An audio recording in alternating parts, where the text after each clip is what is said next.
Hi friends, வாங்க ஒரு சூப்பரான தக்காளி ரசம் எப்படி செய்கிறேன்னு பார்க்கலாம். நான் இன்றைக்கி ஒரு கடாய் வச்சு தேவையான அளவு எண்ணெய் ஊற்றிருக்கேன். 2 கடுகு உளுந்து வெடிக்க விட்டுருக்கேன். 2 வெந்தயமும் பொரிய போட்டிருக்கேன். ரொம்ப வாசமாக நல்லாயிருக்கும். அதுக்கப்புறம் மிளகு சீரகம் 1 2 நுணுக்கி வச்சுருக்கேன். கொஞ்சோண்டு ரசப்பொடி, தேவையான அளவு பூண்டு, 2 பச்சை மிளகா, கருவேப்பிலை எல்லாம் போட்டு நச்சு வச்சதெல்லாம் எண்ணெயில் போட்டு நல்லா வதக்கிட்டேன். அதுக்கு முன்னாடியேவும் ஒரு எலுமிச்சம்பழம் சைஸ் அளவில் புளி ஊற வச்சு எடுத்துக்கிட்டு ஒரு 4 தக்காளி பழமும் கொஞ்சோண்டு உப்பும் போட்டு அது கூடயே கரைச்சி எடுத்து வச்சுருக்கேன். நம்ம கரைச்சி வச்ச கரைசலையும் இது கூட ஊற்றி அடுப்பில் வச்சுருவோம். ரசம் நுரக்கட்டி வரும்போது கொத்தமல்லி தழை போட்டு அடுப்பை ஆஃப் பண்ணிடலாம். அவ்வளோதாங்க, சூப்பரான தக்காளி ரசம் ரெடி. பாருங்கள், சூப்பராக டேஸ்ட்டாக இருக்கும்.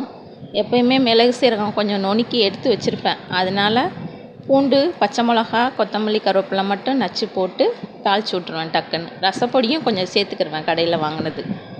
அவ்வளோதான். பிடிச்சிருந்தா லைக் பண்ணுங்கள், கமெண்ட் பண்ணுங்கள், ஷேர் பண்ணுங்கள்.